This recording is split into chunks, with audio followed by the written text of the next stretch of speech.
Well, hey, Efficacy, I'm Don Dilego. Thank you, Fiona Bloom, for inviting me to do this Q&A today, to listen to the mindless babble that comes out of my mouth. I recently put out an album, Magnificent Ram A, which is, I guess, why I'm here, to answer some of these questions and my thoughts on the matter. So, with that, here we go. Question 1 was, what are some of the highlights of my career? How to get those down to just a couple. Things like getting to play with Bruce Springsteen and stuff, which would, I think, top the list of anybody. Things like that. But people travel from one continent to the next and show up at a show and say, hey, you're never near this area, and I flew from, Montreal to come see you play, or London, and I know that that's like a high cost to them and stuff. And when I hear that before or after a show, it's probably the most satisfying thing, career-wise, that can happen. Let's keep my legs out of it. I hesitate to use the word pasty, but that's Tasty. that's where we're at. Color it.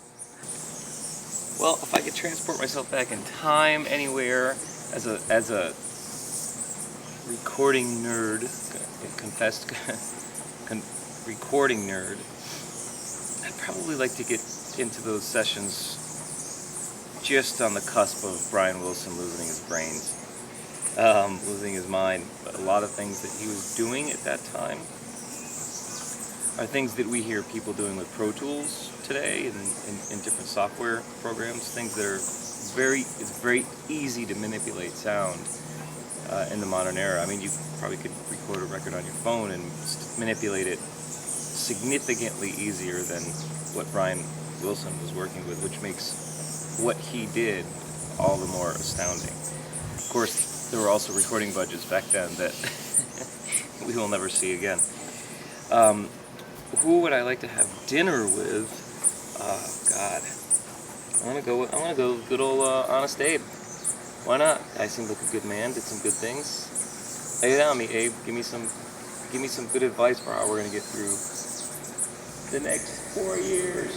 Let me first go on record as saying all opinions enclosed herein forthgoing are fairly ridiculous, considering the fact that it seems like an episode of Lifestyles of the Rich and Famous as I'm sitting here in the Caribbean. But at what point did I know that I wanted to be an artist? I started doing this when I was 5, and I suppose at some point in my early teens, when I formed my first bands, it seemed inevitable that I was going to follow that, for better or for worse. It just sort of happens. You find yourself in it. I bet you that's probably what a lot of people would say who are artists. I'm guessing, but at some point you just kind of look around and you realize that you are in it. You are in it. Those decisions have sort of been made. Okay. What 3 things would I bring to a deserted island? Okay. Hammock. 1. Marty, how many have I done so far? 1. Okay. Your drummer, Scott. Not my drummer. I can't deal with that for the rest of all time. Fire starter, some sort of flint or fire starter. And let's go with Wilco being there. If I gotta have one to listen to, I can rotate that little double disc beauty in and out here and there. If I was going to be somebody who promoted a company with an ad campaign, what would that be? I want to be the spokesman for the Caribbean. Why not? I have a hell of a tan. When you think Caribbean, you think pasty Italian Don Dilego. So it's inevitable that I will be the spokesperson for this paradise. The alt country sounds of the Virgin Islands, Don Dilego. You be quiet. Alright, what is my favorite word? The pressure. Well, it's not a big word, but maybe I'll say my favorite word is reason. I just want the world to be reasonable. I want people to be reasonable. Just reason. It doesn't matter which side of the political fence you fall on, musical opinion fence you fall on. the commonality is reason. That's all. That's all I'm looking for. What are my words of inspiration to new artists?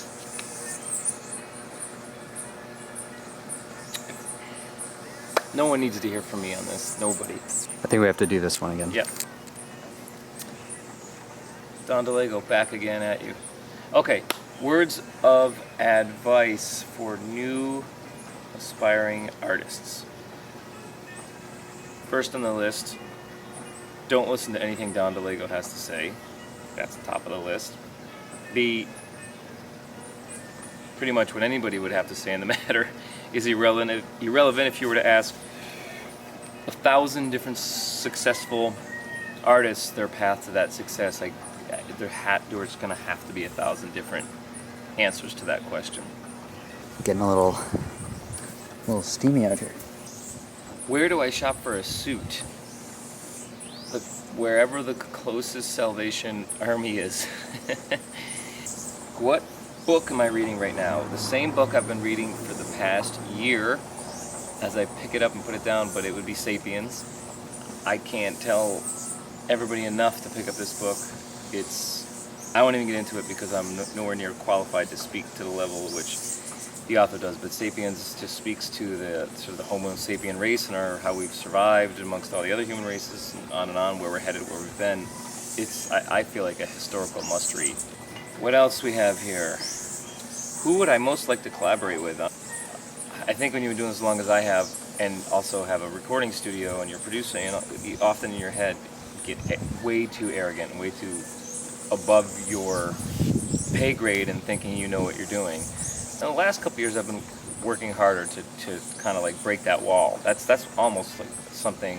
It's like my therapy. Break that wall and realize that no, you do not understand this any more than anybody else. And I think the collaborative effort, though it's great to complete and finish a song on your own at times, and probably no greater satisfaction, especially if you feel like you did a good job. But collaborating can be amazing. And if you work with somebody that you trust, artistically and musically, they may just point out something that you can't see, even though it's right in front of your face. Who would I like to collaborate with? I've said it here before, I'm a big Jeff Tweedy fan, and I think his songwriting and lyrical skills are incredible. I would love to sit down, work that process out with him once for an afternoon, see what we could banter about. That'd be a good one. Why haven't you done that? Last question. Let's see. I wish Donald Trump blank.